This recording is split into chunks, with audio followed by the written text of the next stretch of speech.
Wonderful. Well, good evening, everyone. Welcome to tonight's event. My name is Jonathan Ailing, and I'm the Chief Executive of the Free Speech Union. At the Free Speech Union, we firmly believe in the value and importance of debate, where truth is found through openly weighing and testing ideas. Yet New Zealanders feel more and more that they are unable to have this debate, to have this reckoning of truth, or hear competing opinions in an increasingly segregated intellectual environment. So we end up with a case of proponents on one side and opponents on the other, and never shall the two meet. Polling, which we recently conducted at the Free Speech Union, shows that 75% of Kiwis believe that free speech is a defining cultural value. We were heartened by this. Yet a majority of those same Kiwis also believe that this very free speech is now under threat. And I think we can each relate to instances in our own lives or that we've seen on the news or social media that shows this to be the case. Decades ago, Lady Bird Johnson, the First Lady of the United States, claimed that the clash of ideas is the very sound of freedom. At the Free Speech Union, we still believe this to be true. That may sound like an uncontroversial claim to make, especially here at a tertiary education institution, here at Wintec tonight. Yet according to our 2023 Academic Freedom Survey, a piece of research that we produce annually at the Free Speech Union, across all 8 universities in our country, only 46% of academics, less than half of the academics, agreed that they were free to question received wisdom or state controversial and unpopular opinions. And it occurs to me that if those who have dedicated their entire careers to exploring specific subjects, if they are the ones who feel unfree to voice their views if they are unpopular or controversial, how can these conversations move forward? I, for one, believe that popular and uncontroversial perspectives are not going to cut it. That's why, inspired by events such as the Monk debates, the New Zealand Free Speech Union is organising our Debate Series 2023 with a 4-part event series over 6 weeks, where the principle of free speech, the concept, can be put into practice through the exchange of differing thoughts and perspectives. And tonight you are not just invited into a passive experience, you get to have your say too. On our screens and on your live screen prompts, you can scan your camera and get your QR code function, and you'll be prompted to follow a link where you can participate in polling on tonight's moots. You will also be asked, are you willing to change your mind? We'll come back to this polling towards the end of the night as we look for our winners. Now, I'll leave up to Ward Kamo, our moderator for this evening, to introduce our panellists. Before I do that, I think we'll all be pleased here tonight to know that Shane Jones has committed to not singing any Bon Jovi. But for the rest, I'll hand over to Ward Kamo now. Thank you.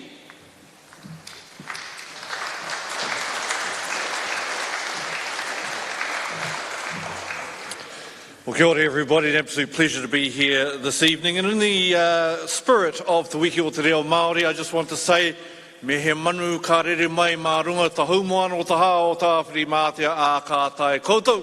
Ka tai koutou I runga I te kāranga o te pō nei te tau tohe tohe.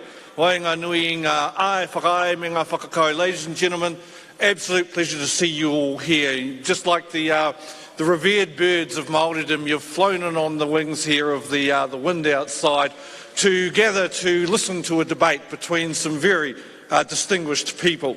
But before that, can I just help by setting the scene?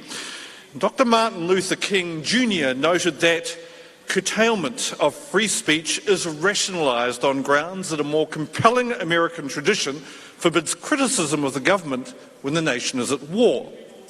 Nothing can be more destructive of our fundamental democratic traditions than the vicious effort to silence dissenters.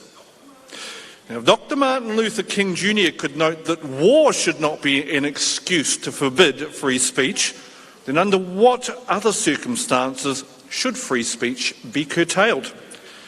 Well, the Free Speech Union and those who over the centuries have fought for the right to free speech, including Dr. King, would argue there are no circumstances in which free speech should be curtailed.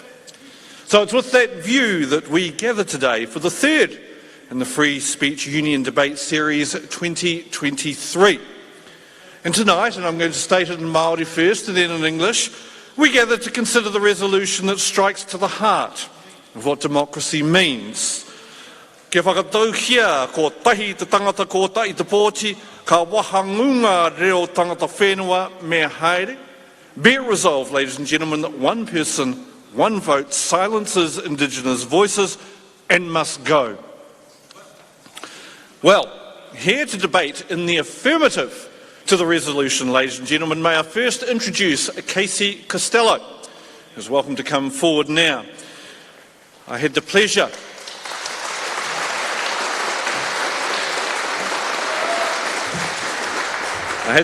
of interviewing Casey many years ago when Hobson's Choice was pledged, I beg your pardon, was first making itself known, and I was working for Māori television.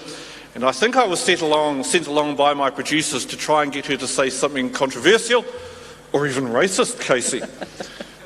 You let me down greatly, at least on the racism side. I didn't hear anything racist at all come from you, and more importantly, I heard a lot of common sense coming through you. Even if we don't always necessarily agree on what that might be, common sense is what you really displayed at that time. And look, Casey comes from quite the background. She has a background of 14 years with the police force, mostly in South Auckland, then followed by a range of government roles and private sector management roles as well. She is Ngāpuhi and Irish English in her heritage and values her large extended whānau, and her tūranga waiwai, her place to stands, remains in Whakapara, north of Whangarei. The second person here this evening leads little introduction, ladies and gentlemen. Shane Jones is, well, unfortunately, Shane, I was going to call you an Indigenous person, member of New Zealand, but your boss has a different view to that, if headlines are to be believed. So where Shane might once have claimed he was, ladies and gentlemen, a big hand for Shane. Where Shane might have once claimed to be tangata whenua, he will now have to only claim tangata kai puke status, and if you don't know what that is, look it up. Shane is now the descendant of immigrant ancestors of both Māori and Croatian descent.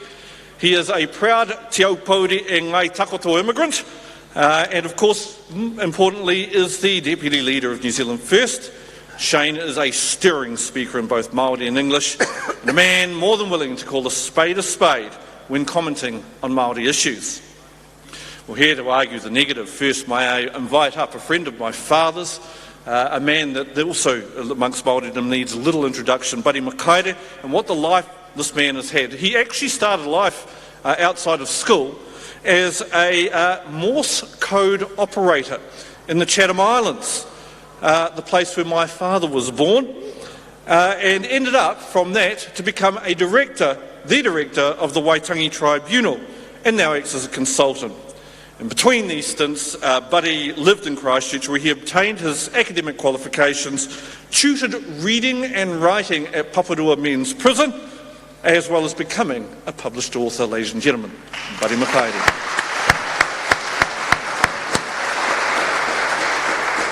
There was a book written a wee while back, a controversial one, that made the claim that Chinese were actually the first people to have come to New Zealand post-Māori settlement in around 1400, I believe. Now, this has been widely scoffed at by academics until you meet our final person tonight, Meng Foon, who is the most Māori Chinese person that I have met in my life. And I've got a funny feeling that Meng's line hid amongst the Ngāti Paros in Gisborne for about 600 years, I would put it, Meng. Before you came forward, and as we all know, ladies and gentlemen, Meng, of course, well, please, yes, a big hand. Recently, Race Relations Commissioner. Prior to that, of course, worked as the Mayor of Gisborne. He has been an ardent advocate for Treaty of Waitangi settlements and the promotion of strong independent Māori voices on local and central government, is a fluent English, Cantonese and Māori speaker. Quite the achievement there, Meng. Well, look, just to describe the rules for tonight, the debater for the affirmative will give the first opening statement, followed by the debater for the negative. They'll be followed by debater 2 for the affirmative and debater 2 for the negative, each opening statement given will be 5 minutes, and following each opening statement, each participant in the original order will have 2.5 minutes to respond to the opening statements of their opponents. Once that's concluded, we will take about 30 minutes to field questions from you, and then in the reverse order of opening statements, the debaters will then be voted to give closing remarks again for 5 minutes. Now, you do get to be active. Are we negative or positive? Affirmative over here. No, We're negative. we're negative. Right, I'm going to have to go back to my notes here. Ladies and gentlemen, who spotted the deliberate mistake that I just made? Good to see. Yes, I was just keeping you on your toes here, ladies and gentlemen. And I just better write that down. Actually, you know, I remember the days when I was at university and we were doing debating club there, and you just had to deal with whatever was given to you. So I will actually run with the rules as they currently stand, and we will, of course, call you the affirmative on my right here. But if I'd have told you to argue in the negative, I'm sure you would have coped. Now, polling. Ladies and gentlemen, the first thing I would like you to do is to take your phones and hit that QR code up there. What we want you to do is to enter a vote right now as to whether you agree with the resolution that one person, one vote silences Indigenous voices and must go, or whether you disagree with it. Once you've made that vote, we will then invite you after the debate to do so again. And what we're going to ask you to do is to be fair and vote once more as to whether your mind was changed during the course of this debate. Whether your mind was changed. Now, it doesn't necessarily mean that you have to absolutely agree with the change of mind that might have happened, but you have to be fair and say, you know what, one side did better than the other side at opening my mind and giving me allowing me to consider an alternative view. We are using a platform called Slido, which of course you can access through that QR code as well. And so the first question, so that we understand it, is that are you affirming or in the negative for the statement that one person, one vote silences Indigenous voices and must go? And at the end of it, ask yourself, are you willing to change your mind? The winner is not the one that gets the most votes, but where we get the most change. It's where we get the most change. All right. If you do have questions, please make sure that you pose them through the QR code. I will be receiving them up here as well, and I'll ensure that those questions are passed on to the participants. But of course, without further ado, and I'm just going to get a line here. Look, normally the affirmative starts to the resolution, one vote, one person, one vote silences Indigenous voice and must go. Have you determined which of you is going to answer in the affirmative? In which case I'm going to invite Buddy to open up.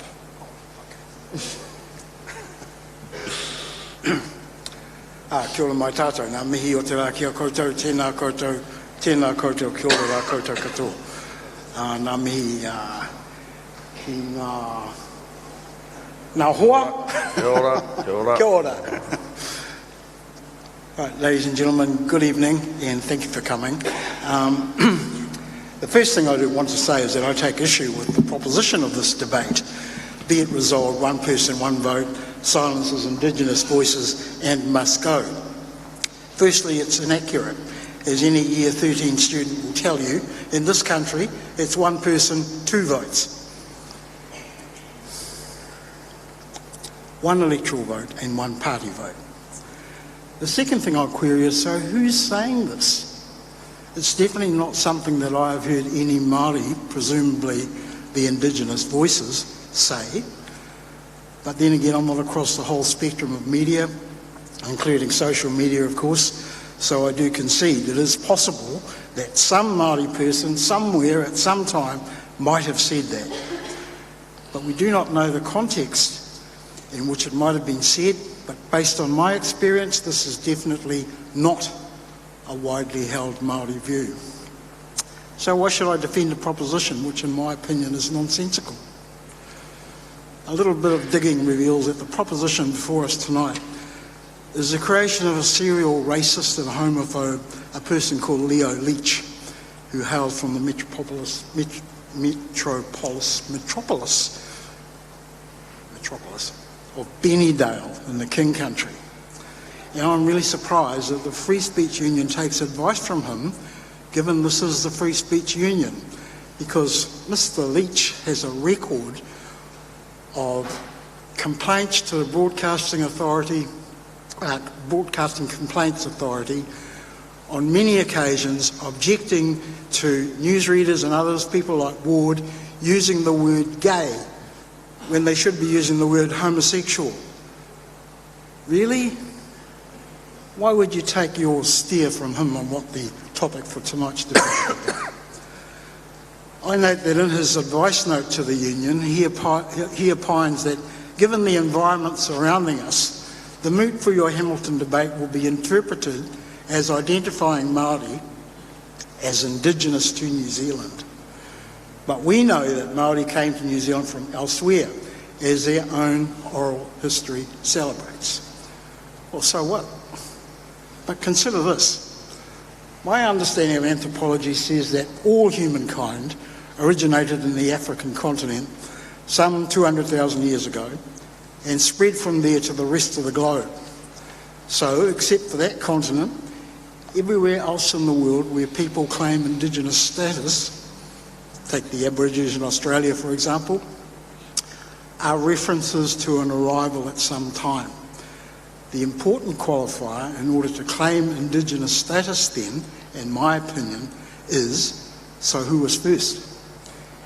And in my view, ladies and gentlemen, Māori are undoubtedly winners on that score. Māori are the first people in Aotearoa, and in the absence of anyone else, have every right to claim the title indigenous. Specious arguments, and Ward touched on a couple, that credit Moriori as having been here first have little weight. Moriori being of the same East Polynesian origin as Māori, and having a culture and language that is too closely linked to be merely coincidental. Same people, different tribe. Best example of that is in the dialect. The Māori version for the word Waitangi is Waitangi. The Ngaitahu, or South Island Kaitahu version is Waitaki, and the Moriori version is Waiteki. So the closeness between the two cultures is too close to be anything but. We're the same. Now, the proponents of this Māori were not first theory go to extraordinary flights of fantasy to support their views. For example, the puerile claims for an earlier visitation by a Celtic master race, and who were already in occupation, and of whom Māori have cleverly destroyed all evidence. How convenient for their argument. Neither was there an earlier Spanish incursion into this part of the world, nor a Chinese expedition for that matter, nor a Viking expedition. They're too busy making a Netflix series. So how should we approach the moot for tonight's debate? My suggestion is that we ignore it on the grounds of common sense and in the spirit of a celebration of our democratic society.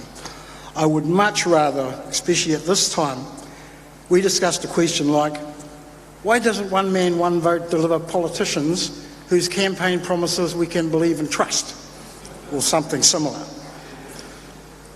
I assume that what Mr. Leach is wanting us to debate is the current racist views being promulgated around the country advocating a halt to co-governance, something which is perceived by some to give Māori more voting power and even a power of veto. Really? As a stepping stone to full Māori control of Aotearoa by 2040, 200 years post the treaty. In my view, it is mischievous and false to suggest that Māori have more than one vote. Co-governance is a progression in giving effect to treaty principles. The best example is probably found in the creation of Māori wards. Such actions give effect to the Local Government Act and the requirement in Section 4 of that Act to give effect to the principles of the treaty by providing opportunities for tangata whenua to participate in local government decision making. Now, that does not look to me like a Māori takeover. What it does look like is the introduction of an opportunity to to garner a wider view on local government issues, and decision-making should be all the better for having that wider perspective. So here in New Zealand, we now have a number of councils who have Māori wards. Did the sky fall on Chicken Licken's head? Nah. I should qualify what I'm saying by saying that I'm drawing on the Treaty of Waitangi Act 1975, an act introduced by a majority democratically elected government, and nearly 50 years since that time of treaty jurisprudence. That's got us to this point. It's got nothing to do with Māori having one or more votes, because it's been achieved under our democratic majority system. One man, one vote, though erroneous, does not, in my view, mean the end of the indigenous voice. In my view, we're doing okay as it is. Kia ora. Kia ora.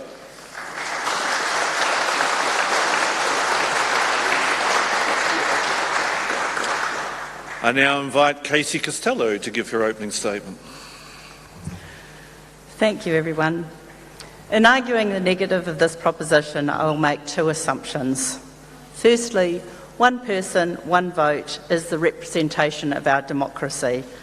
And as the point has been made, I make mention of this as recently the Minister of Māori Development himself, an elected representative, asserted that New Zealand does not have one person, one vote, rather one person, two votes, a slight distortion of MMP because we have one vote for our electorate candidate and one vote for our party. One person, one vote, two situations in which to vote. The second assumption I will make is that although there are democratic differences affecting Indigenous voices, we are focused in this debate on the situation in New Zealand. And because my learned opponent said recently in an interview in the platform, Māori arrived here first, so we will assume Māori are Indigenous. So with those assumptions, we are asserting that New Zealand's democracy does not silence the voice of Māori. Let's first consider the silencing of our voice. Since 2014, Māori have been at least 22% of the elected MPs in Parliament. And those MPs are not showpieces, but active representatives for the interests of Māori. Between 2008 and 2017, the Māori Party had a confidence of supply agreement with National that formed a government. In that government, the Māori Party were able to see the signing of UNDRIP, the Marine and Coastal Area Act, which secured Māori rights to claim customary title over basically the entire New Zealand coastline. Iwi participation agreements would assured Māori a voice in resource management consent processes. They commenced the discussion around water rights, and they established the Independent Māori Statutory Board with full voting rights as appointed representatives for Māori on the Auckland City Council. In 2017, despite all that was delivered in the interests of Māori by the Māori Party, they were voted out. In 2020, the Māori Party secured only one electorate seat and just 1.2% of the party vote, with Labour securing the remaining 6 seats. I don't raise these details to critique the competency or otherwise, but merely to demonstrate that Māori, just like all New Zealanders, have different political views and effectively use our democratic rights to vote in who we believe will best serve us and our country. In fact, it should be noted that in the 2020 election, the 473 and 46 eligible Māori voters in the 2020 election, 60% chose not to vote on the Māori roll, either through not voting at all or opting to be on the general roll. It cannot be lost on anyone that Māori are not a collective identity, that we do not all think the same or vote the same. We are all individual citizens with different views and opinions. So I conclude that one person, one vote is not silencing our voice. It is allowing us to exercise our individual voice as it best serves ourselves, our whānau, our hapu, our iwi and our country. The current Labour government bragged of having the highest number of Māori with ministerial warrants in Labour's history, and I do not have time to list all that has been delivered in the name of Māori under the current government.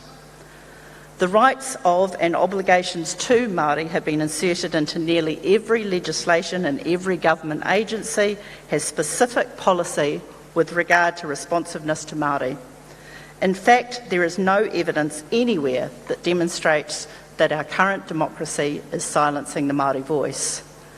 And let us not forget, as our former Mayor and Race Relations Commissioner can attest, you do not have to be Māori to respectfully, competently and effectively represent the interests of Māori. To suggest that New Zealand's democracy is failing to provide Māori a voice is completely inconsistent with the facts as we know them to be. It is through our individual votes that we can be assured of our voice being heard and not silenced by those who make the most noise or have control of the purse strings. And it is through our individual votes that we have the ability to get rid of those who do not best serve our interests, because they know if they get it wrong, they'll be voted out. Because as the famous and highly respected economist Thomas Sowell said, it is hard to imagine a more stupid way of making decisions than by putting those decisions in the hands of people who pay no price for being wrong. We are a wonderful country that will rally in the support of those in need and will more likely champion for the underdog than we will champion for the recent winner. Our democracy is unrivalled in the world. As Barack Obama told the UN in 2016, we all face a choice. We can choose to press forward with a better model of cooperation and integration, or we can retreat into a world sharply divided and ultimately in conflict along age-old lines of nation, tribe, race and religion. Fantastic. Thank you, Casey.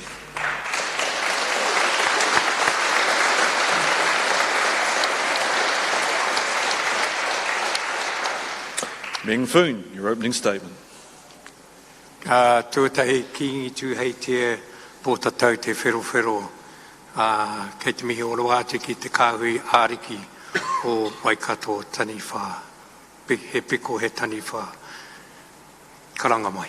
Me ki Kamo, Ward, thank you for the introduction, and ladies and gentlemen, just I want to acknowledge our two esteemed opponents there, actually not opponents, colleagues, all the way from the north, both of them from the north, and both have great affiliations to New Zealand First.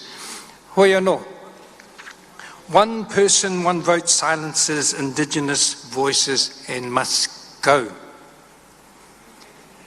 Pre-1840, Māori were organised, they had systems, they had community, they had health systems, education systems, and they had enterprise, and they were people that actually chose people on meritocracy. We have a saying in Chinese, Deng Xiaoping said when Mao Zedong died, it doesn't matter whether a cat is black or white, as long as it can catch mice. That's the important part. When you have one person, one vote, what does it dish up? A whole lot of array of disaster sometimes. You'll note that there are a few councils, Tauranga, Canterbury, Rodney, other ones, they've had commissioners put in, chosen with their skills to ensure that they run the region well. And they have run the region well without politics. And hence, in terms of Māoridom, in terms of choosing tohunga, who have been trained from young age to adulthood, they continue to bring the best out of Māoridom themselves. You have a look since the settlement claims of Tainui and all other iwi that have actually been settled. By fact, most of them have done excellent. they actually choose not only Māori people to actually run their organisations, but they choose the best people. And so they've had Pākehā people, non-Māori people in their organisations, also ensuring that their economic well-being, their cultural well-being, their social well-being, their cultural well-being is being enhanced. These are the very issues that are facing us right today, because back in 1852, 53, when they set up Parliament, they excluded Māori from Parliament. There was no Māori on Parliament, yet they owned around about 80% of the land. Their population at 1840 was around about 90,000 people. By the time Parliament came around, Māori had gone down to about 60,000 people, and immigrants became 30,000 people. Now, why didn't they actually give them the vote? Because it was divided, one person, one. Why didn't they give them one person, one vote? Only about 100 Māori people, men, actually qualified to vote, because it was the British system of owning land and house. Because Māori actually communally never owned land, but they actually were governors and stewards, kaitiaki, of their land. And hence, that divide and rule, when you take everything away, you suppress the culture, and then decide, around about 1860s, you can have four seats. Is that enough? No. Of course, that is not fair in terms of we're imposing a one person, one vote, when you've actually taken away the economic base of Māoridom themselves. Because economics is everything in terms of a well-nurtured, thriving iwi across New Zealand. I'm going to say that in Aotearoa, there are over 100 nations in one nation. Each nation, iwi nation, has their own mana. Ngāti Porou people don't tell Ngāpuhi people what to do, but they come and shoot us. But hoi anō, one person, one vote must go. And let's decide like how businesses operate their organisations and how pre-colonialism operated their iwi was through meritocracy. Kia ora. Kia ora, Meng.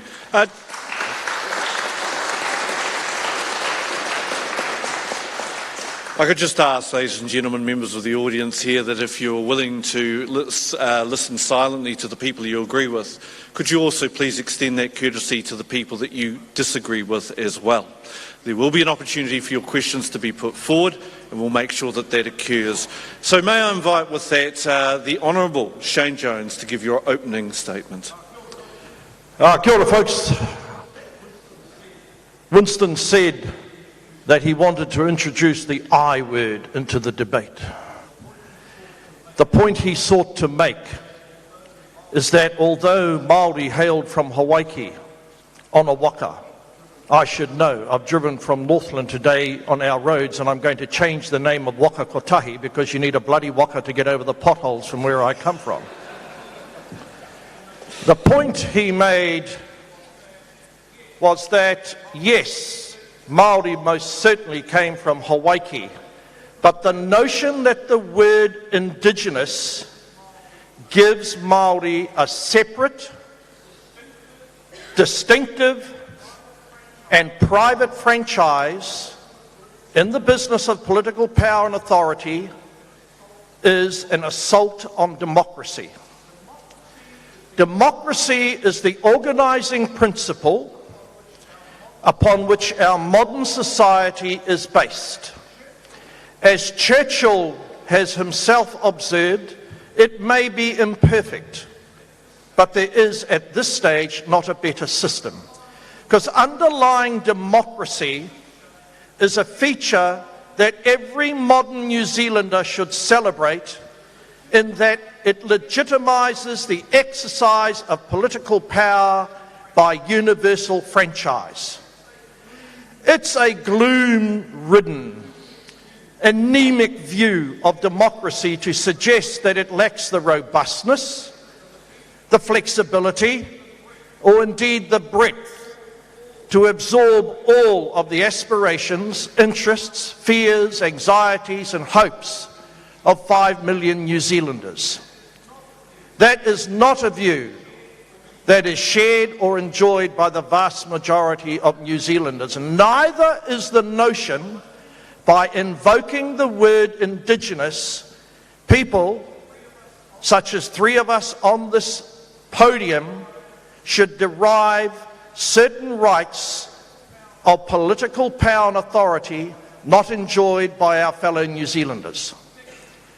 Secondly, the notion that indigenous voices are incapable of being promulgated, propounded or heard through democracy overlooks the proud history of New Zealand. 1893, democracy, the opportunity to vote, was shared with men and women. In contrast to this view, we are currently debating in New Zealand, very awkwardly, a contrasting philosophy that the Treaty of Waitangi contains eternal rights. In an almost Marxist way, there's a permanent, unending, undying struggle between New Zealanders of Māori descent and other New Zealanders. Our side of the argument utterly rejects that conception of the treaty. The Treaty of Waitangi created the indivisible citizen of New Zealand. The Treaty of Waitangi did not visit upon the hapu and iwi an infinite franchise of eternal character that can be dredged forth into the modern world to provide a special platform not enjoyed in the exercise of power and authority by other New Zealanders. That is not a recipe. That is not a menu for an integrated, powerful, sharing, caring nation. So we reject the notion, number one, that by invoking the word indigenous. Now, I grew up with my grandmother and speak Māori as well as I speak English. They never used the word indigenous. It has been popularised after John Key, the ACT Party and Dr. Sharple signed the United Nations Declaration of Indigenous Rights. That piece of paper, that parchment, is an assault on the Treaty of Waitangi.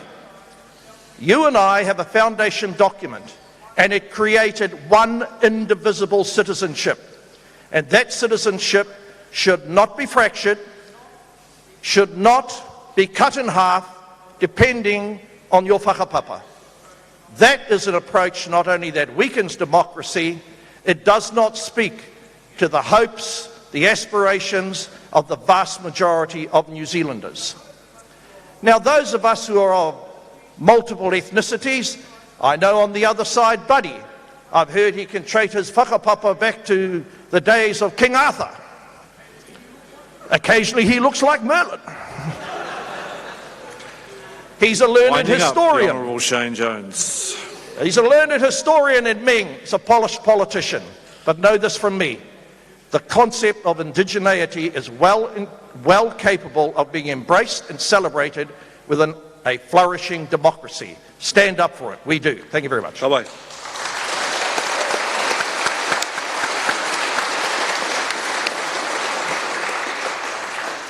Well, ladies and gentlemen, we now come to the rebuttals. You may have noted that I have given a slightly liberal interpretation of what 5 minutes means. I now intend to give a very strict interpretation of what 2.5 minutes means. I'll give you a tap for 30 seconds to go, and at the conclusion of the 2 minutes and 30, I will cut through and get you to wind up. So, of course, Buddy, may I ask you to now rebut? Kia ora, thank you. Thank you, and thank you, Shane, for the praise. Actually, you're wrong. my French ancestor came across as William the Conqueror in 1066. We showed the English how to do it. Kia ora, Merlin. You can see how preposterous this whole debate is, because I find that I actually agree with what the other side's saying, because it is a nonsense. You know, we are making progress, and while there is still discrepancies, and you've only got to look at the social indices to see that, Māori are the most imprisoned people, they're the people with the worst health records, etc., etc. You know the story. So clearly something different needs to be done to address those issues. And we are getting there. We are getting there. It's very slow, it's very painful, but we're getting there.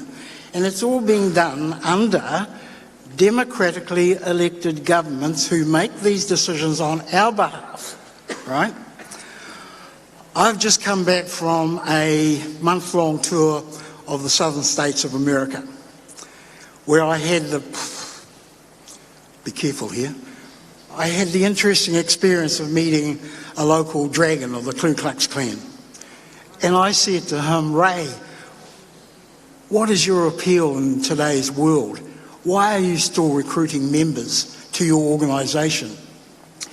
He said to me, it's very easy, buddy. Well, he didn't say it like that. Very easy, son. We trade on people's fears. Americans are the scariest people in the world. You know, if it's not them Negroes that are going to take over, it's them Mexicans. So what do you got to do? You got to protect yourself. How do you do that? By a gun. And if you're really scared, you get a bigger gun.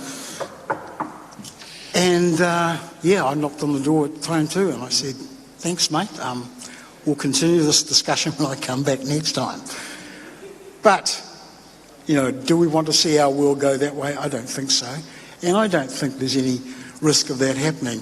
You know, politicians who prey on the fears of our people, on their anxieties, I despise them. Thank you very much, Buddy. We're now going to move to the opening rebuttal from Casey Costello. I'm absolutely thrilled that Buddy is unaware that Māori are seeking to remove the because clearly he has missed the He Puapua report, which clearly stated that there was a desire for being separated and there was a very strong view for self-determination. So it's unfortunate that he's missed that, but that is definitely on the table.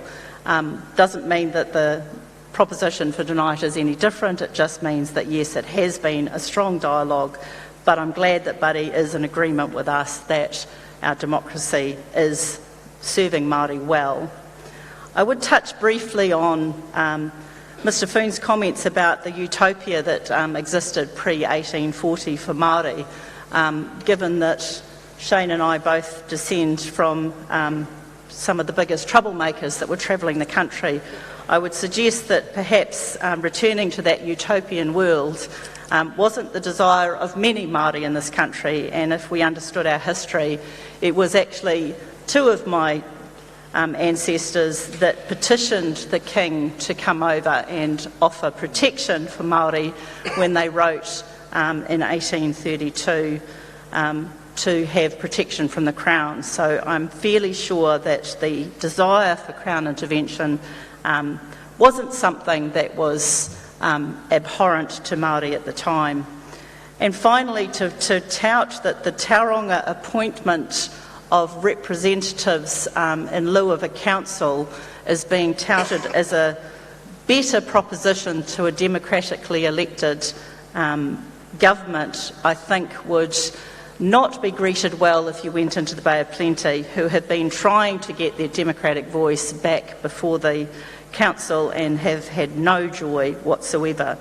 So I think it is important to remember that when we think of our history and we look back into the utopian that was and look where we are now, agreeing that we have a long way to go forward, the best way we can go forward is by unifying and respecting each other through a fair and open democratic process. Thank you very much.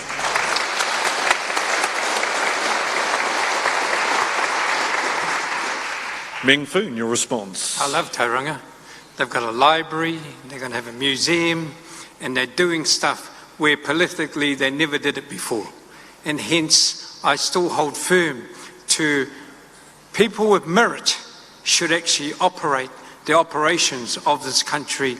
And no doubt that Māoridom is a meritocracy organisation, a social construct that we should continue to uphold.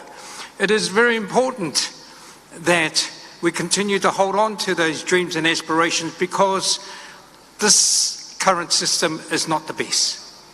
Why are we in situations that Māoris continue to suffer as they do now? Is because of one person, no vote at that time at the beginning, and whether it's utopia or not, yes, there were skirmishes and issues of those days, but they still chose the best people for those jobs of building, health, education, whatever there was in the social construct back those days.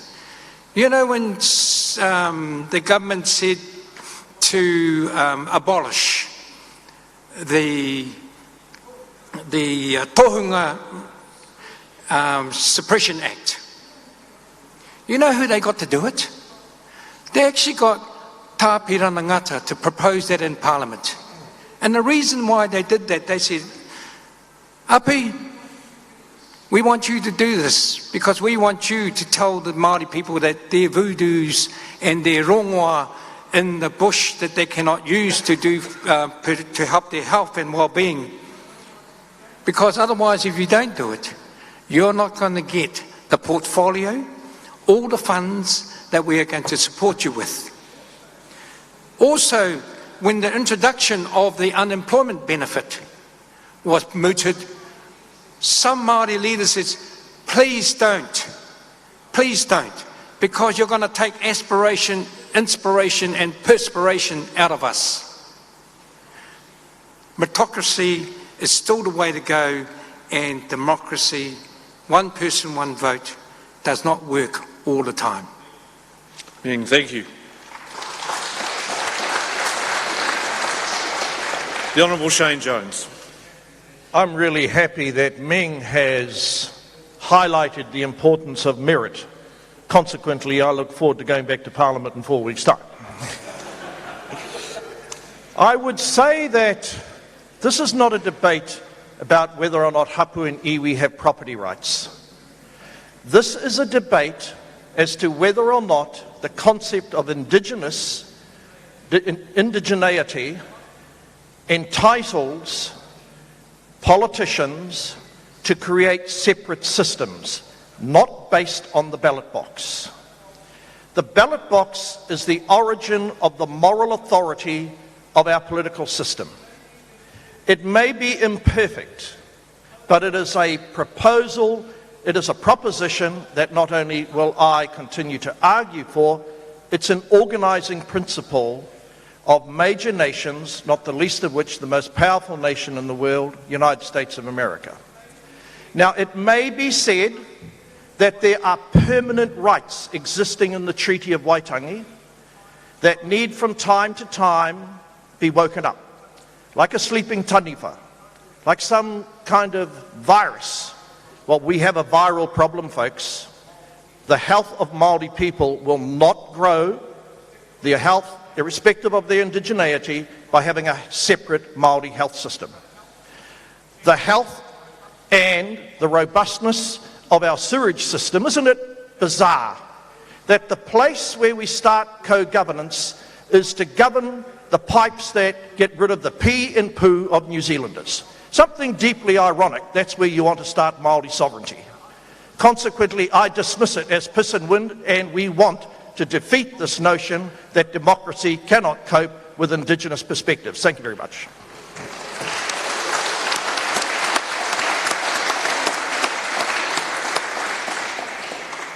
Well, ladies and gentlemen, you've heard the opening statements and the rebuttals from both the affirmative and negative. We now move to the opportunity for you to have your questions put to the participants tonight. depending on how many are coming through Slido, I urge you to use that. I will be prepared to take questions directly from the floor. They will need to be put through me. If you could introduce yourself, if I ask for them to come from the floor, if I don't have enough coming through Slido, if you could introduce yourself, name who you want the question to go to, I'll then put that through to that person and may also offer it up to the opposition as well on that one. Remember, I know that we are prone to rising inflections as Kiwis, so the important part here is to understand that a question does indeed have a rising inflection at the end of it. Saying that I went to the shop to go and buy some food is not what we're talking about here.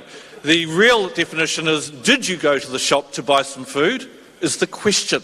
So could you make sure that there are no statements in what you say, but rather a very short question that you wish to put forward. Generally takes about 10 to 15 seconds at most to do.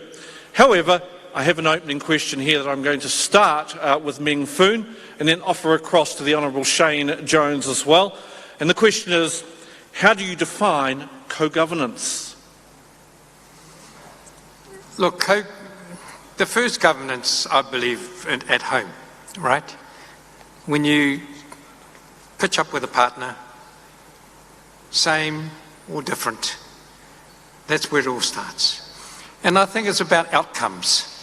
What are the outcomes that you actually want? And if it requires input from different sources of people and different intelligence and different expertise, then you will actually get those people to actually come around. Now, here in the Waikato here, they actually have a governance system for the Waikato River. And the members of that are the councils, the regional councils, Tainui and other iwi that from Tūwharetoa, and also Fish and Game and Forest and Bird. They're actually on there. So it's about representation, expertise to get the best outcome of good environmental stewardship for the Waikato River. And whether it's in Gisborne, we had the poos and wees going straight into the sea from the toilets in Gisborne, and I said, gosh, we've got to do something about it. So we gathered the best technical people alongside with tangata whenua, the surfers, and I actually stole the idea of the wastewater treatment plant from Napier. So we didn't have to invent anything. It was biological because Māori was saying, if you're going to build this, what are you putting into it? We said, our engineers are saying we're putting chemicals into it. They said, no, this shit is better to continue to go out to sea rather than having chemicals kill our fish. At least the fish have been fed. But the thing is gathering the right people with the expertise, community representation, tangata whenua, around the table to get the best outcomes for the solutions. Kapai. I fear, ladies and gentlemen, that our debate is starting to descend into the toilet, so I'm hoping, the Honourable Shane Jones, that you will lift it back up again with your response to the question, how do you define co-governance? When Christopher Finlayson, the Treaty Minister in John Key's government, sought to settle some of the more intractable Māori claims, I rather suspect that's where the term came from. Where, sadly, it's stretched and strayed into territory where Kiwis feel grossly uncomfortable, is when it was applied to in the creation of the three waters utilities for managing the three waters of local government.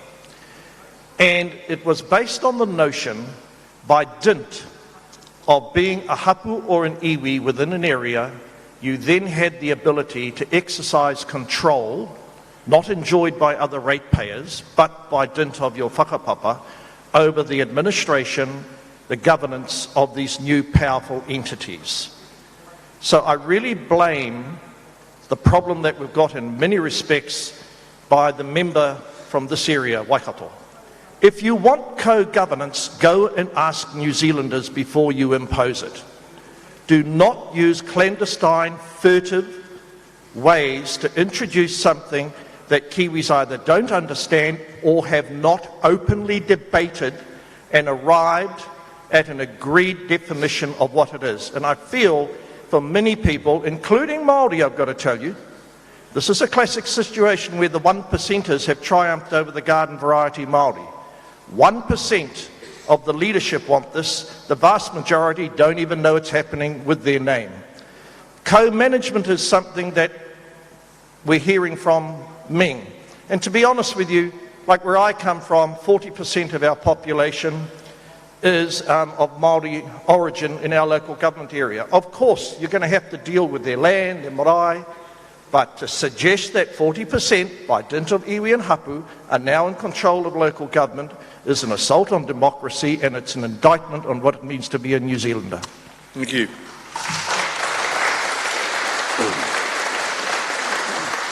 Casey, does a separate electoral roll by ethnicity lead to policies of division by a government? Can I just say yes? You're welcome to elaborate on your answer. Yes, because the differential, and if you go back to the Royal Commission for the Inquiry into Parliamentary Systems, the electoral system, was that the decision was that once we introduced MMP, we had the ability to be more representative of the population of New Zealand.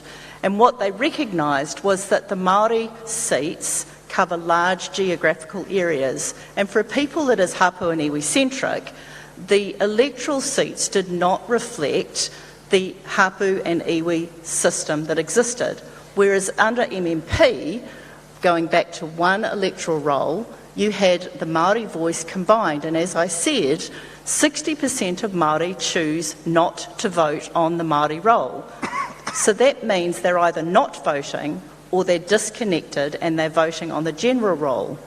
So by returning to a single roll in a local electorate, the Māori voice will be strengthened, not divided, and there will be more ability for candidates who represent their local iwi and hapu to be elected and be motivated to be elected, because that's how we operate. We want to be connected to our tūranga waiwai, to connect to our place where we belong, and that is what will strengthen the voice, and that is why the Māori role is not serving the best interests of Māori. Thank you, Buddy. Same question. Does a separate electoral roll by ethnicity lead to policies of division by a government? What does that mean? I'm sorry. Can I just flick back a minute to what Shane was saying before? I mean, for me, co-governance means partnership.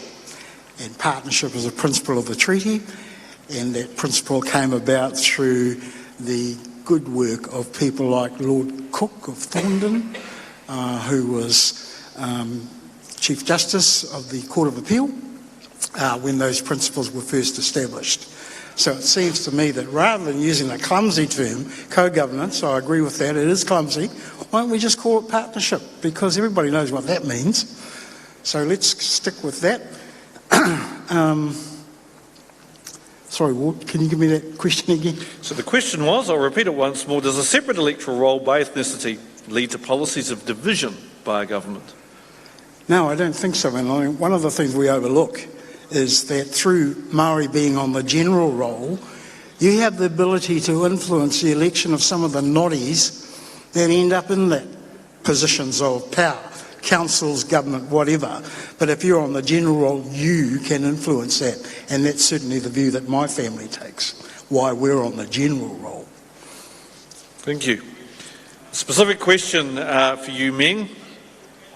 Does your advocacy of meritocracy mean you are advocating dictatorship by the most competent? At least we were only debating, right? The debate's finished now. Anyway, look, we don't actually know what is the best system, but I think a mixture of both, because you do need expertise of sorts in organisations to run countries, councils, businesses, NGOs, and you do need community voices or people that are actually at the receiving end of these services. And I think at the end of the day, I think it's mature for our country to actually have a debate, have a chat about this, because it's ever evolving from the first legislative councils of government to what we have as first past the post, and then we've actually graduated to MMP, and then what is the next iteration? Because I know one thing for sure, that our children are thinking differently to us. They subscribe to maybe a different form of governance that we have now, because they are going to be the decision makers going forward. We can only influence them in their education and what they think, but their worldview is totally different. Actually, my children are all about life-work balance. My parents worked their ass off. I worked my backside off. They said, oh no, Dad, we don't need your house and all your pingers. We want you to enjoy them. But it's pretty hard for us not to do that. But we know that when we go, they could be flying first class. And I said, wife, I think we should be doing that. So I think in terms of what is going to be the future, I think we should actually have matured conversations without being victimised, being called racist, misogynistic, or whatever. Thank you.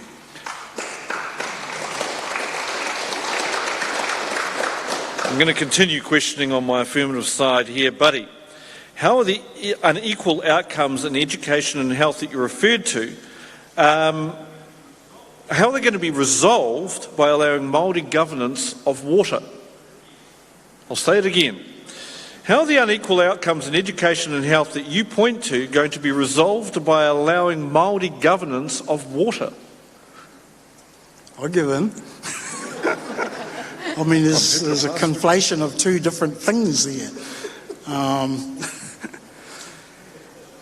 The only way that Māori inequity in areas like health are going to be overcome is by bloody hard work, right? And having sensible people in charge to do sensible bloody things. As for co-governance in water,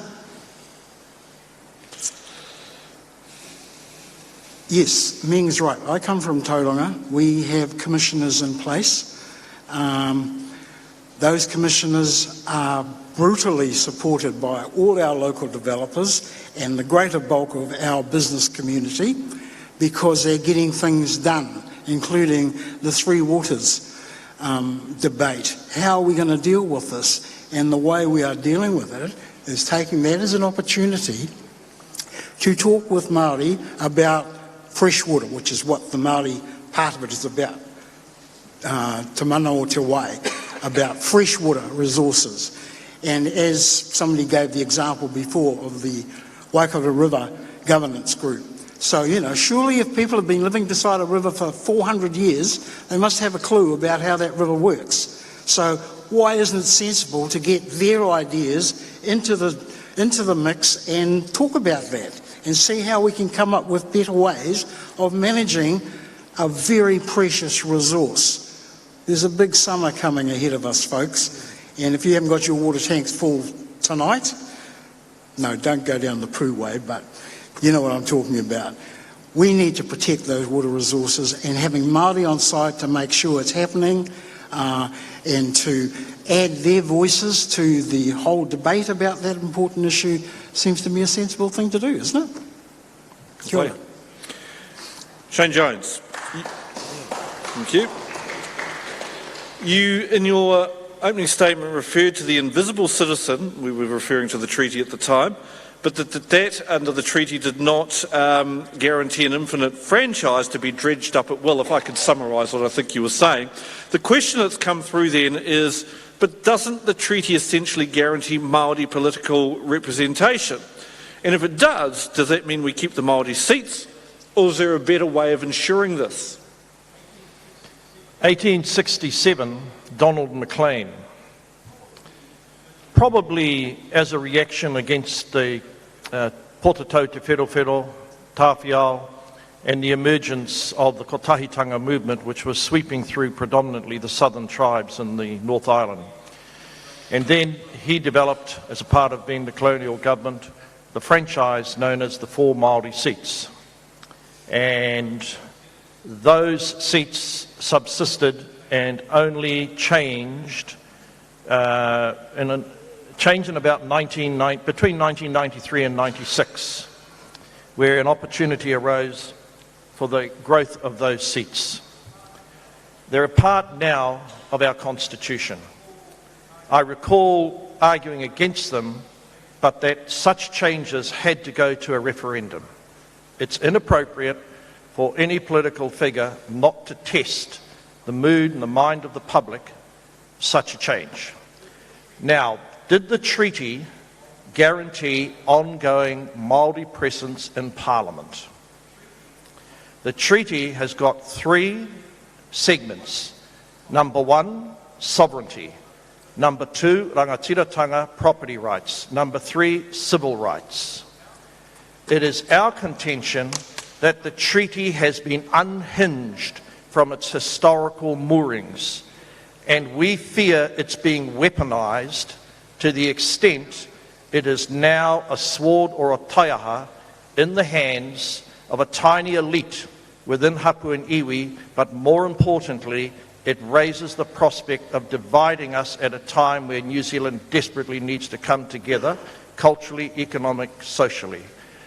The Treaty of Waitangi is our foundation document. It should not be dredged up, constantly reinterpreted to suit the narrow circumstances of a particular debate. That's the field and that's the richness of democracy.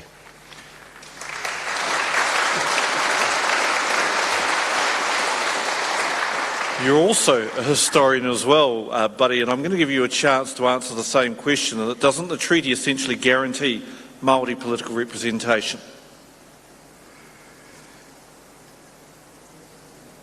As the nation's constitutional document, we have to assume that it stands behind legislative change, and that legislative change has led to the situation that we have today.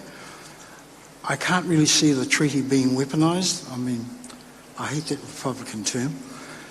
The treaty is the treaty, and it stands on its own merits. As I said in my opening address, we've had nearly 50 years of legal jurisprudence over the contents of that document. We have the treaty in an act of Parliament. It seems to me that it's just part of the fabric of our country.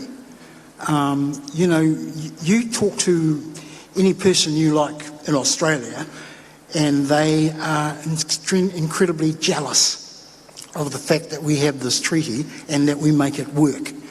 You talk to any Native American, or Indigenous American I should say, and you'll find the same thing. They are very jealous that we have treaties. We have a treaty that actually works, and it works for us and it works for the country.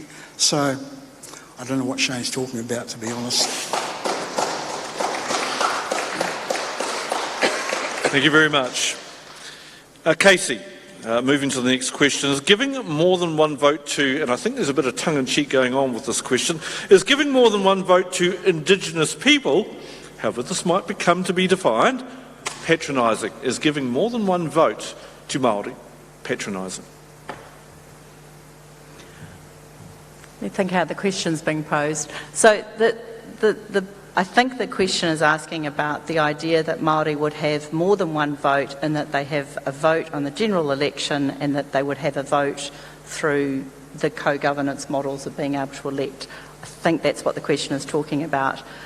What I think it does is go to the point that what happens when you have dual systems, they can't be complementary. And I pulled out a quote from David Lange because I think it is a powerful statement that plays to our proposition here today. Democratic government can accommodate Māori political aspiration in many ways. It can allocate resources in ways which reflect the particular interests of Māori people. It can delegate authority and allow exercise of degrees of Māori autonomy. What it cannot do is acknowledge the existence of a separate sovereignty. As soon as it does, it is no longer a democracy. You can have a democratic form of government or we can have Indigenous sovereignty. They can't coexist, and we can't have both. And I think that answers the question.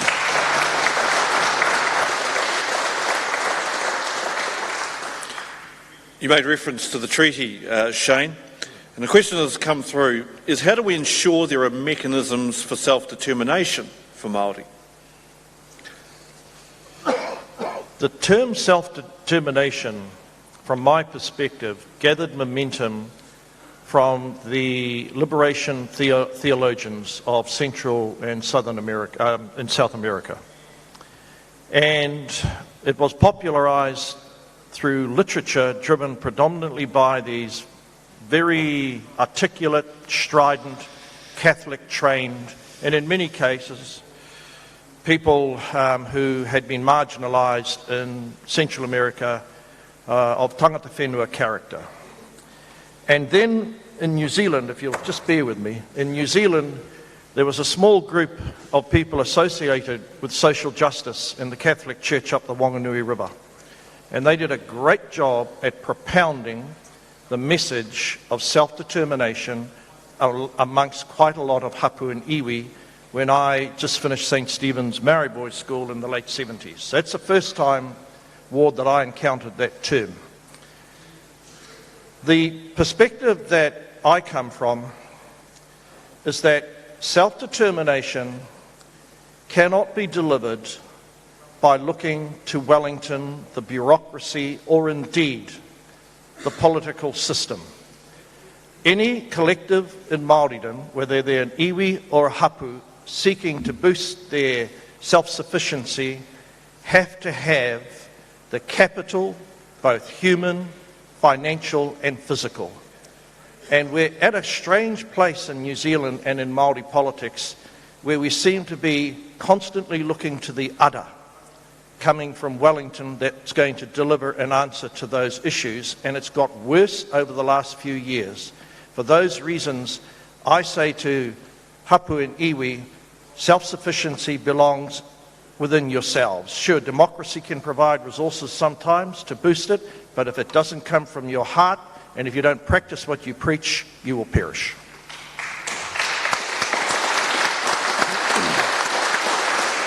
I am being told that there is time. I'm going to ask for forbearance on this one. I did promise Meng the opportunity to respond to the same question. I ask that you keep it very brief, if you would, which was how do we ensure there are mechanisms for self-determination for Māori? Yeah, I'm just going to say a general statement. Everybody here can have self-determination.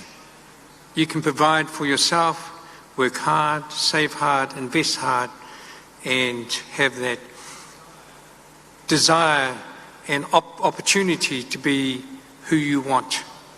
And Māori themselves, they already have their construct. They have their hapu or their marae, hapu, iwi. If we talk about iwi, they will never go away. Tainui Waka will never change its name, it will still be here. Ngāti Porou will still be here. Ngai Tahu will still be here. And the interesting thing is that from the small amount of treaty claims that each iwi have got, they are going to be the largest businesses in the whole country. They are going to determine when their wealth continues to grow, which is different to my wealth because my wealth dies with me and goes to my kids and they fly first class, where they have taonga tuku. They inherit and continue to gather momentum in wealth creation and mātauranga creation. And that is the future of our country. Mark my word, that when you have economic oomph, you start to influence the policies and the construct of our country. Kabai, thank you very much. Well, that is the end of our Q&A section. We now approach closing statements. We're going to do it in reverse order. So, the Honourable Shane Jones, I invite you to give your closing statement. The concept of free speech should be guided by respect. I come originally from a little town in Awanui, north of Kaitaia. And when I grew up, from my grandmother and our church, there was a famous saying, Tā taia te kaupapa, kei wete wete te tangata. Be hard on the issue, soft on the personality. And I salute the people who had to put on this event this evening, because sadly, and I agree with Meng, we have lost the quality of mutual respect, courtesy, and the ability to focus on the issue. So much now goes straight to the personality. These issues, whilst they're awkward, they deserve open discussion because they go to the heart of ordering our society. And each perspective deserves to be heard, and in a democracy, they commingle, they lie, and then they're stood up by people legitimising them through a democratic process. And God knows I've suffered that when you made me unemployed in 2020. I'm pretty sure the tangata whenua would have kept me there. But the point is, that's the legitimising moral authority as to how power is transferred, how power is exercised, and how power is curbed. For those reasons, we aver and we argue that the concept of indigeneity, tangata whenuatanga, hapu, iwi, Māori aspirations can be embraced and delivered through a robust democratic system. Stand up for it, vote for it, and I'm not a bad candidate. Thank you very much.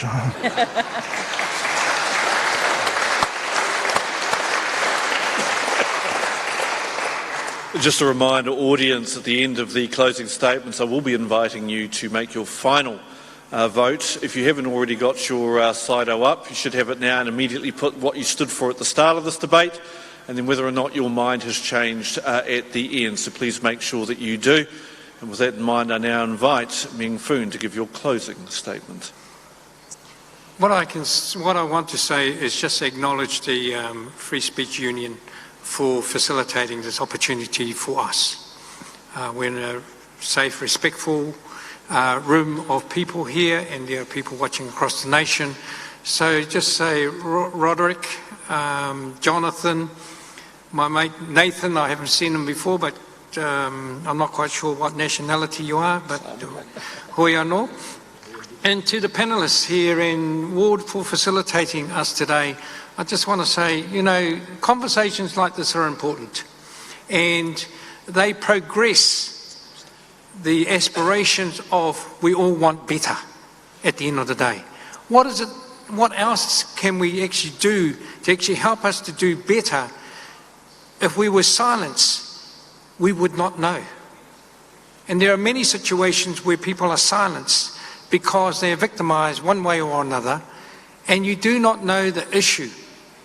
But if they were able to say it without being victimised, like Matua Shane has said, that we do focus on the outcomes and the issues themselves, not on the people, we will be a far better off nation. At the end of the day, they said, you know, politics can be dirty, but it can also be productive and constructive as well. I just want to acknowledge, you know, New Zealand First, during that PGF thing, the $1 billion each year, you know, Tairāwhiti was on the bones of their backside. We're not a rich region. We had huge need of roading, public infrastructure, and it wasn't because we were, I'm just going to say, look, they enabled our region to get ahead. You know, $450 million is not a waste of money like other people have said. And I just want to say, kia ora matua. You know, they launched the Provincial Growth Fund in the Tairāwhiti. And many of yous around the nation have actually benefited. Many. Kia ora. Away.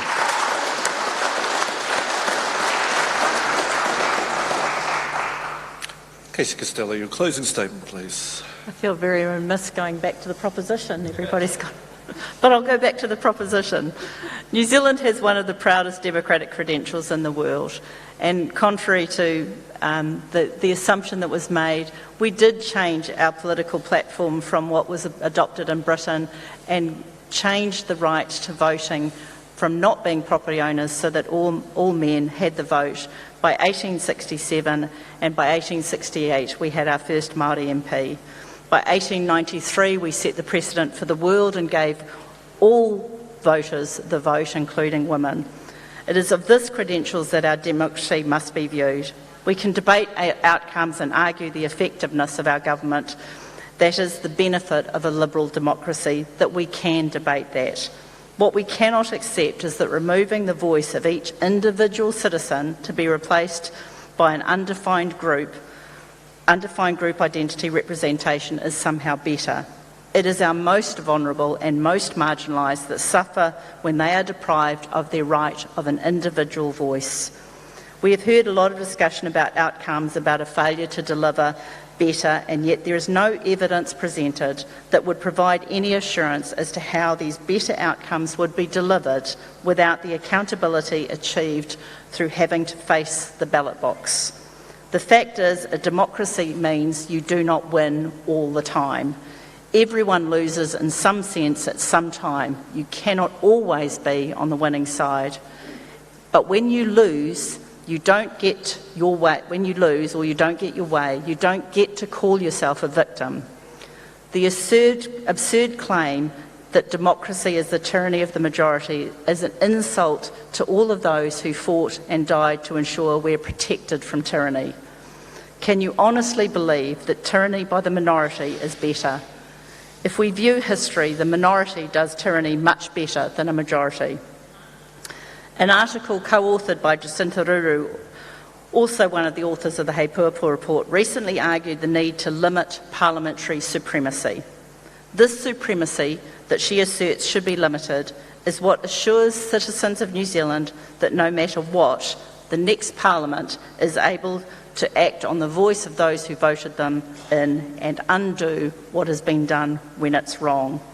This is the ultimate protection afforded to New Zealanders, that our collective voice can move mountains, quite literally, if we so desire. We have seen across the country that Māori want what all New Zealanders want: a safe home, education, good health, and first world wages. It is by focusing on our common and collective needs that a country in an open and liberal democracy can thrive. By suggesting that Māori have not been well served, it is insulting to the competency and capability of those who have been elected and ignore what they have achieved. A failure to get what you want and a failure of those elected to do what is needed does not provide evidence that democracy is bad. In fact, it demonstrates why democracy is so essential. Māori do not want to be a sideshow. We do not want to be separated and isolated to be represented by those who are not the best, but by those who have the loudest voice and maintain a hold on the purse strings. More than ever, we need the protection of democracy and accountability and transparency. In closing, I will cite the words of Prime Minister Michael Joseph Savage, the first Labour Prime Minister. We are only a small and young nation, but we are one and all a band of brothers, and we march forward with a union of hearts and wills to a common destiny. One person, one vote protects our voice and must stay. Thank you.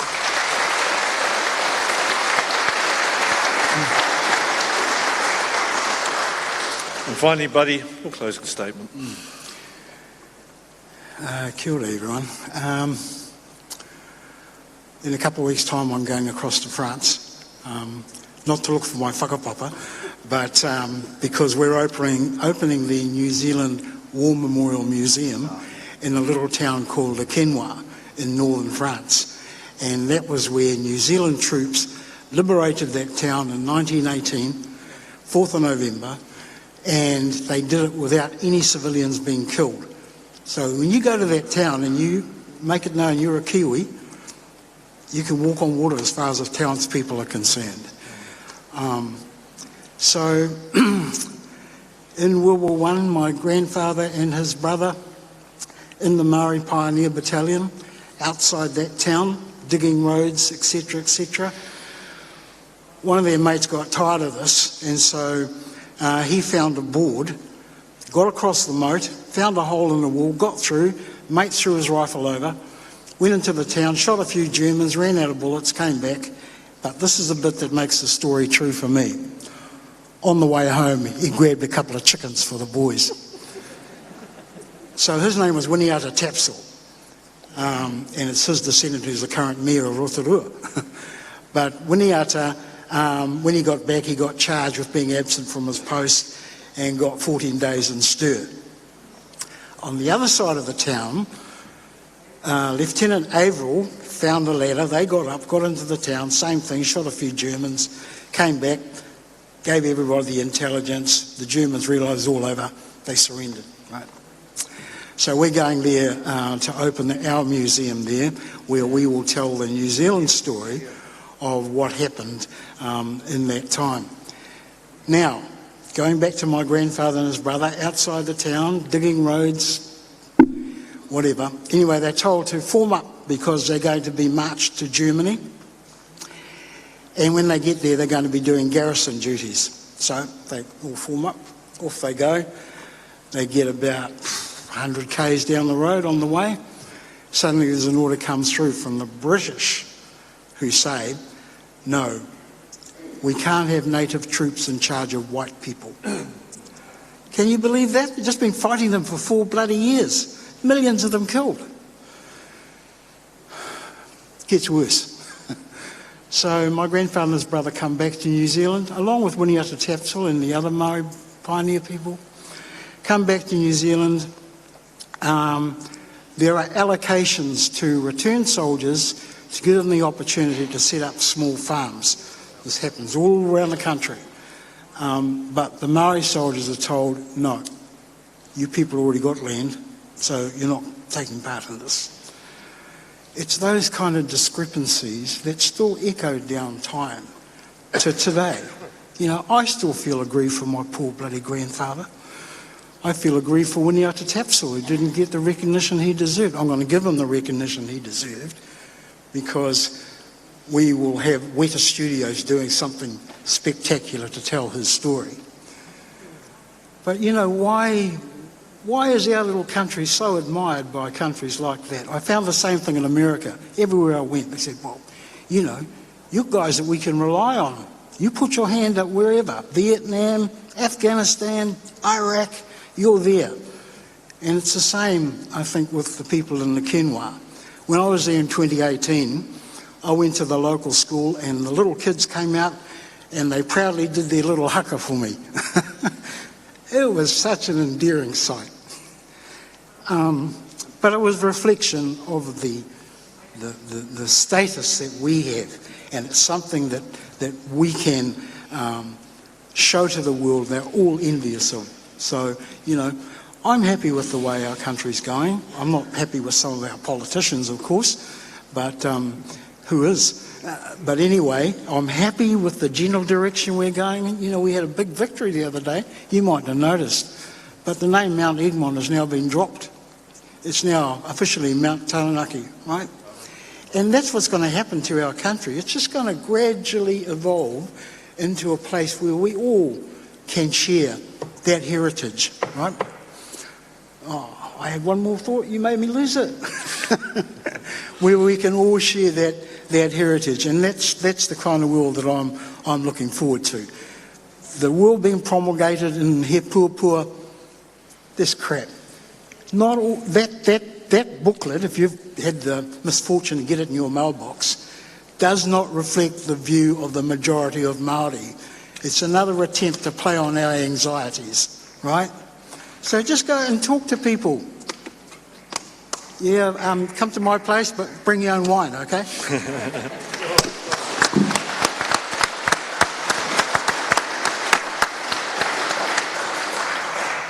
Well, ladies and gentlemen, that brings to a close the debate for this evening. The final act is really in your hands. You've got about a minute to make sure that you've got your vote in. Remember, we are not looking as to how many agreed with either side, but rather the number that changed their mind as a result of the arguments that they heard tonight.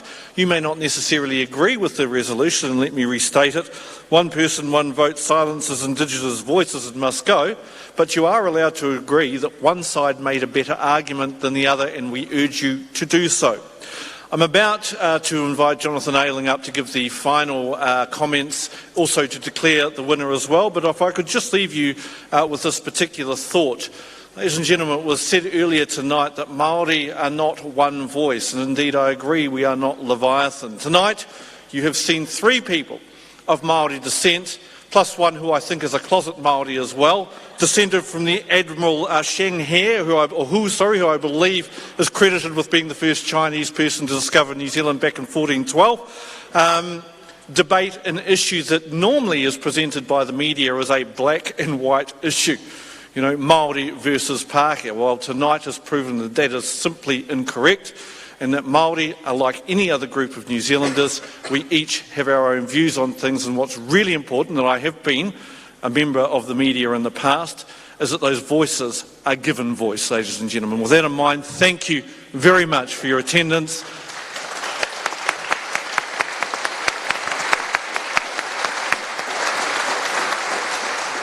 I now pass across to Jonathan Ayling.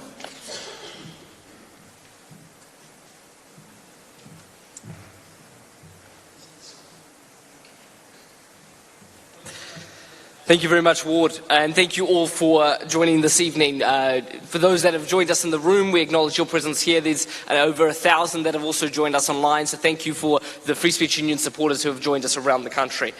Meng said in his remarks that we're not sure really what the best system is. It evolves over time, and that is true. Democracy takes on different forms in different places, but we are certain of one thing, that humanity will not prosper unless we are free. And free speech must be the foundation of whatever path we pursue going forward. And so now, to allow you to have your free speech heard, we've just got the results being tallied. Nathan, how are we getting on there? The suspense, you could kill it. There's no prize. I was just admiring the logo.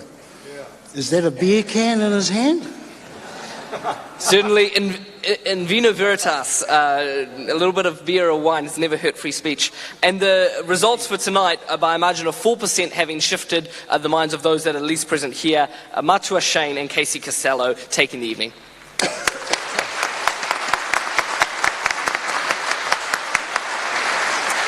We can't help but think that this is what democracy in action looks like. We get to vote in 5 weeks, but that is not democracy. Democracy is a culmination of many liberties and freedoms and actions that lead ultimately to us voting, to us ticking that ballot box on that day. So as we conclude here tonight, notwithstanding the presence of certain candidates here, we would encourage you to make sure that voice is heard and that you do engage in our general elections. Thank you again for coming tonight. Yeah.